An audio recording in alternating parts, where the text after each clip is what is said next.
Hello, and welcome to another Rouge unit of the week. And today we're taking a look at the Jagdpanzer IV, available to a variety of Axis divisions, as well as an Allied run.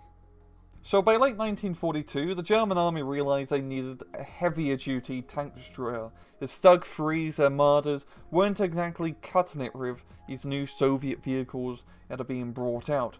And so they decided, hey, why don't we get a Panzer IV chassis, we'll develop a whole new superstructure for 80mm of armour with some sloping, and we're putting the big bloody Panther gun that we're developing, the Pak 42 L70. That thing can go through a few houses and blow up a T-34. And so they drilled the designs and whatnot, and that's how the Jagdpanzer IV came to be. Now, it originally was put into production in December of 1943. The problem with the early production tank show is there weren't enough Panther guns to go around to be developing on this new vehicle. And so a lot of the earlier models of this vehicle just used the same regular Pak 40 75mm gun instead.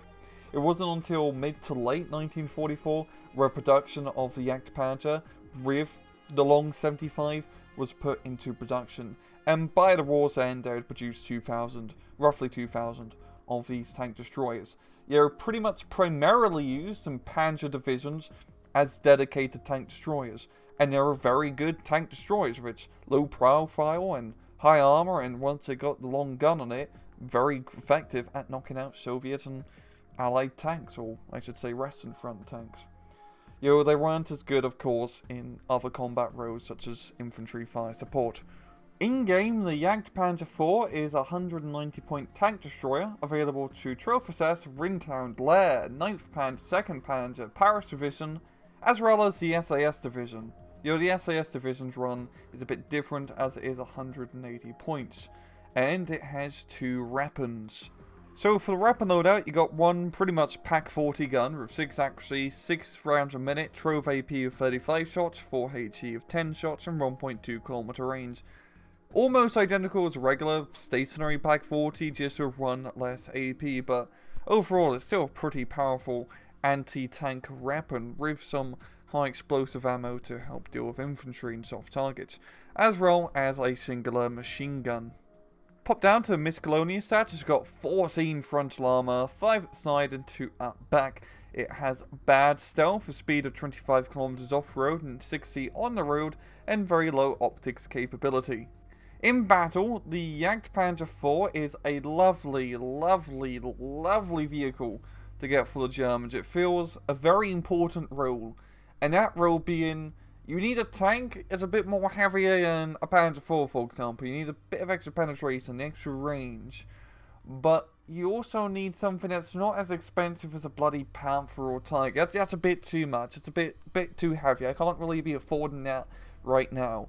The Jagdpanzer is the medium between the both. It still has a ridiculous amount of armor. 14 armor is nothing to trifle at. It's even more armor in the Panther D, and it is cheaper in the Panther D. It does pay for the cheaper price with a worse gun.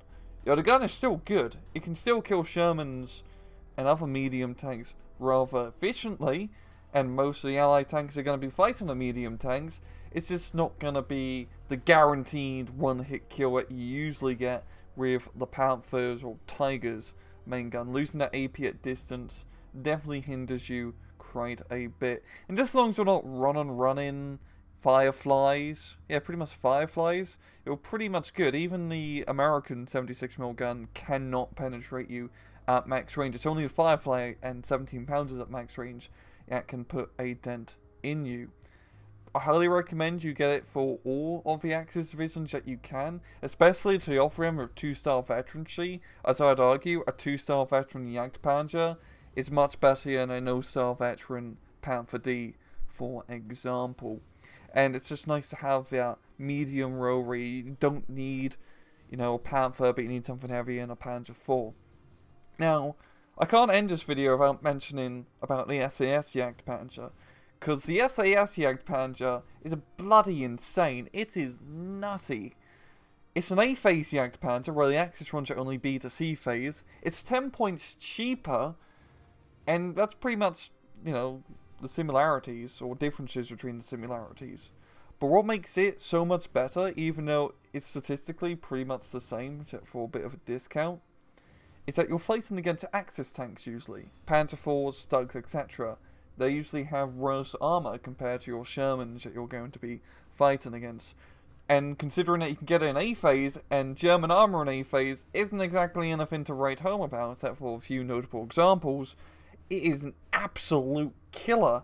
You can knock out Panzer IVs, Stugs, crappy little French tanks with ease with the Jagdpanzer, and it has enough armor to protect itself from those German tanks as well. It's a lovely, lovely vehicle for SAS. Really, Jagdpanzer's great. You should just take the Jagdpanzer whenever you can, whenever it's feasible.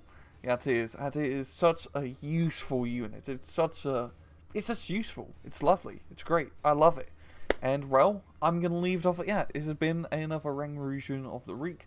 I hope you guys enjoyed the video. And, as usual, please just take it easy.